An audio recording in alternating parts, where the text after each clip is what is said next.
This is Carl at National RV Detroit. I'm going to walk you through this 2023 Salem Grand Villa View. As you can see, it's the type with the windows along the top. Okay, it's called a 42 view. So we're just going to go over some of the features here as I walk around it and through it. This door here, of course, goes right into the living area.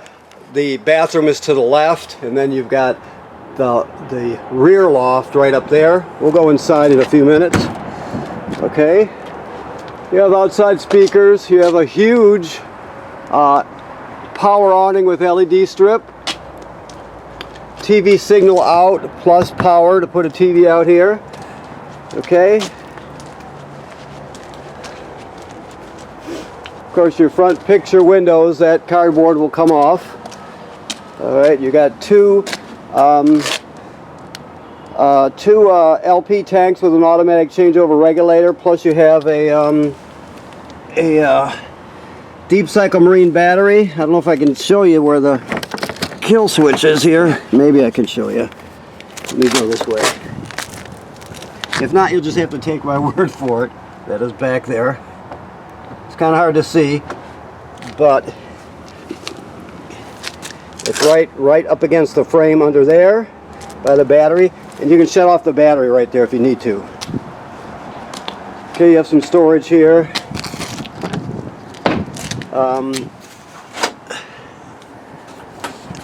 You have a table and a dump hose right there. This is where you have your city water connection right here. This is the most common way to get water to the trailer. You just hook it up and you're all set. Then you have your fresh water fill right here. So if you're camping someplace that does not have plumbing, it does not have city water hookup, you can pre-fill your fresh water tank here and use the onboard pump to pump the water. I'll show you where the switches are when we get inside. And this white gate valve here is to dump your fresh water tank. Okay? All right. You have slide toppers on both of these slides here.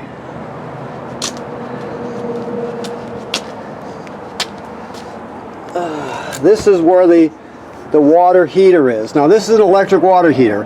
It's important to remember that it's empty right now and it's bypassed, right? You can see by the bypass lines here that it's looping around right here, and the valves are set at bypass. Now, the reason I'm telling you that is when you get ready to camp in it, when you get ready to use it, you're going to have to put the valves in the correct position, and then you're going to have to let it fill. The reason I'm telling you that because you never want to run it without water in the tank, or you'll burn out the heating element. And surprisingly, a lot of people, some people will do that. So you want to make sure that you have water in the tank and it's put into regular camping mode before you turn it on. The switch is inside the bathroom. I'll show you that too. It lights up and everything so you can tell if it's on or not, but I'll show you where that's at. Never run the water heater without water in the tank. Okay, this is your black tank and your gray tank dump valves.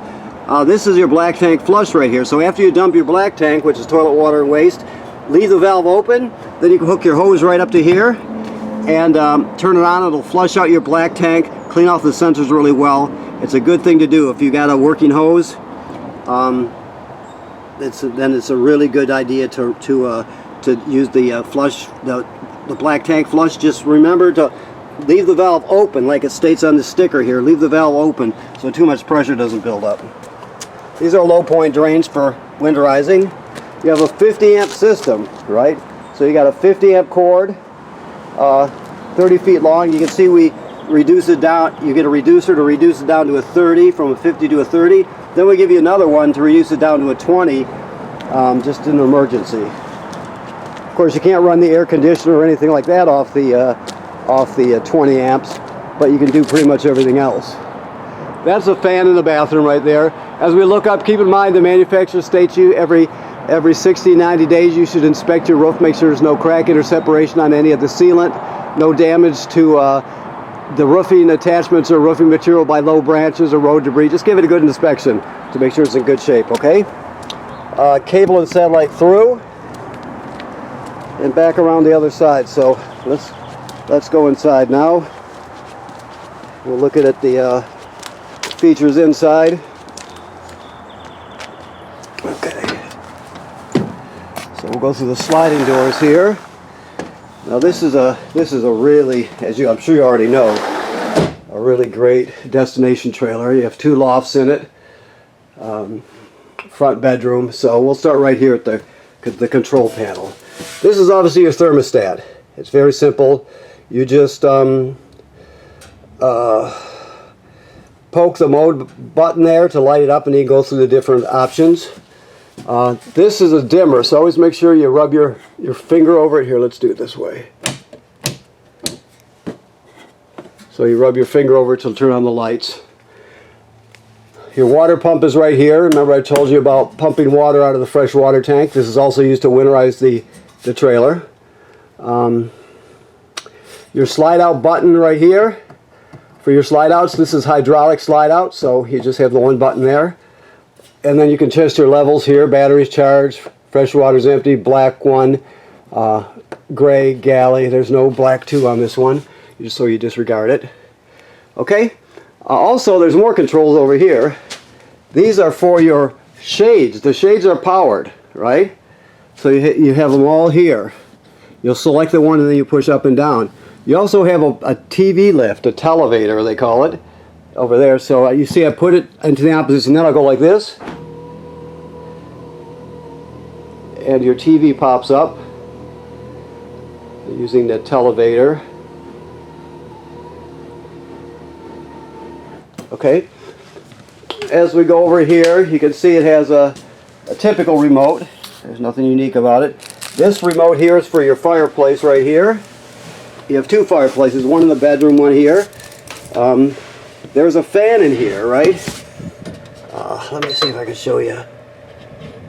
Here. See how it says high right there? That's the fan in high mode. It'll go off, low, and then high. So when you get the fan on high, it's really kicking the heat out. You can change the appearance of the flames and of the picture of the color of the crystal. It also has a timer in it, so there's a lot you can do with it. You can also do, there's buttons here, but you can also use a remote, okay? This remote here is for your sound bar. The sound bar has FM radio, okay? It has USB, so you could, convert all your favorite albums to MP3s and put them on a USB drive and take them with you, for example. The HDMI is an in, so if you want to go into the system with, let's say, a portable Blu-ray player or something, it's very simple to go right in there.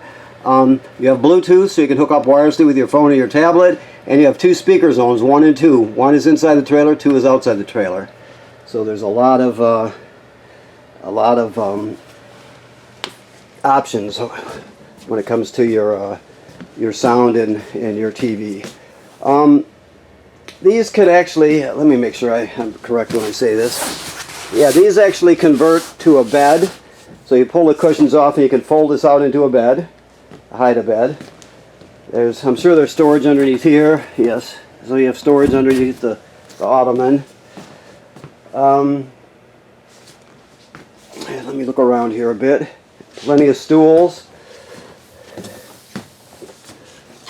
Pantry here. Okay, so your microwave works like any other microwave. It's very simple. When it comes to, I don't know if he's got the gas on or not, so I'm just going to have to talk you through it if it's not on. But it's very simple. You have 3 burners, 3 buttons, and that's the sparker. So the idea is turn it to light, and then you depress the button and the sparker at the same time. There you go. And that's that simple. The oven works pretty much the same way. You're going to select the temperature and set the timer, that sort of thing. It's all pretty self-explanatory. Your refrigerator, it's make sure you always, if you're traveling, always latch it shut like it is. Okay. Okay, we'll go this way. Your keys are hanging right here. So when it comes to, I'm not going to go all the way up here, but when it comes to this loft here, you got 3 places to sleep, which is a great thing. And if you see where it says King Connect, it's way down there, but it's on wall plate, a switch plate on the wall. It says King Connect, pre-wired or prepped for. It's telling us that this is prepped for Wi-Fi and a Wi-Fi signal booster. The signal booster would go on the antenna would go on the roof. There's another port up there, and then a router would plug into this one. So basically, you just get better Wi-Fi, better public Wi-Fi, for example. So if you're interested, on there there'll be an address, kingconnect.com, I think it is. You can always go there and look around and see if you want to upgrade to better Wi-Fi. Okay. All right. So of course you have an air conditioner up here. There's one on the other side too. Okay. More storage cabinets behind here. Air conditioning thermometer here, or thermometer. What word am I looking for? Thermostat. Okay, holy cow. And you can have hook another TV right here. These are your signal out and your power. Now this is important. This green light tells us that the digital signal booster for the antenna is on. You always want that on. You can shut it off right there, but you'll get a lousy signal. The picture will freeze up. You'll get all kinds of digital noise. So you always want this on, glowing green, to get a good picture. All right. This is the remote for your fireplace here.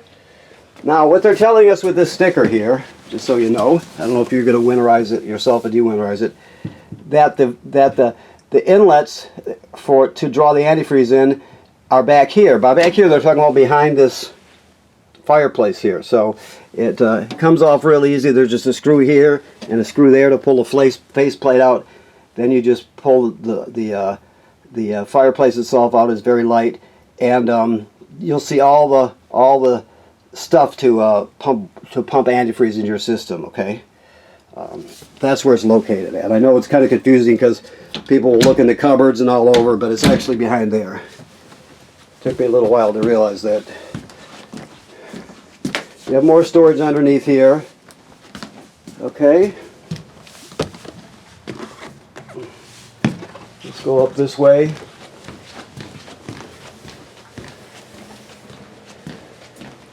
So you have the other loft here, a smaller one with 2 beds in it. This is a great destination trailer. People love them, and I love it too. You can see you've got an emergency escape window there. They work like all of them do. You pull off the lever, you push the lever through the slot, and then grab a hold of the red tab and pull the screen out, and that way you can exit in an emergency. Okay? Alrighty.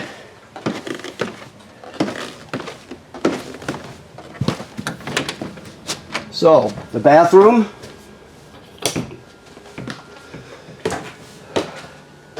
First of all, you have a fan here, an exhaust fan. All right, your shower works like any other shower, except you should have it.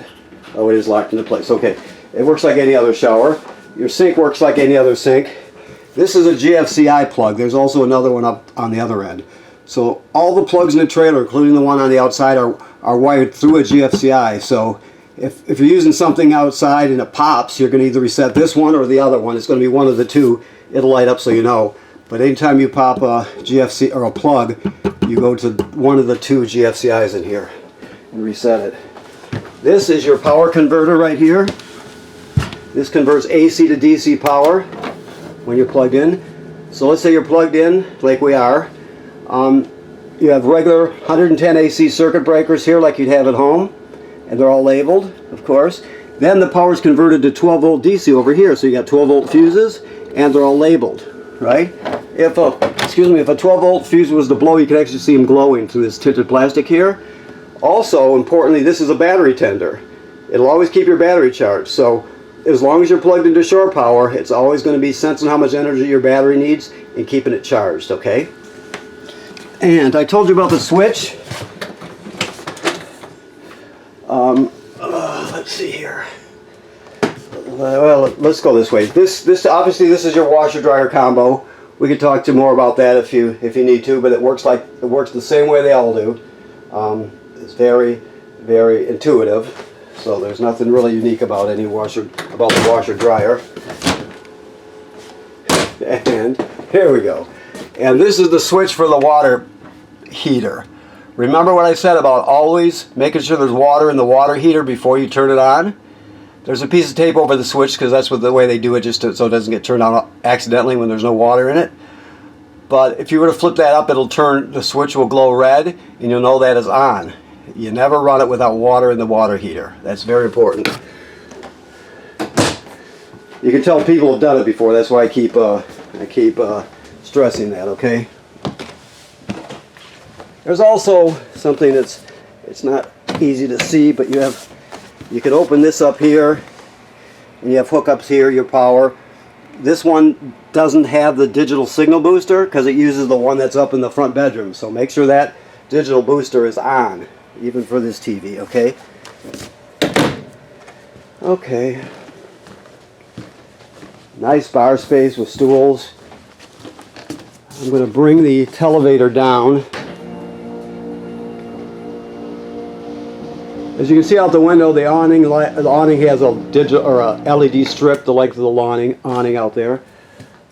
Okay, let me look around, see if I got everything here. I think I did. Yep, I think we're in good shape. So okay, so I want to thank you for purchasing your trailer here at National RV Detroit. Please remember what I said about inspecting the roof seals and looking at the roofing attachments and material for damage. Do that regularly. You're just protecting your investment. That's all. Odds are you won't have to do anything for years, but you don't know unless you look. So make sure you inspect it. This should be part of your regular maintenance. Also, right now this trailer is winterized, so all the water's been purged from the system and replaced with antifreeze, and the water heater is empty and bypassed right now. Always put it into camping mode and fill it before you use it. Okay? Thank you.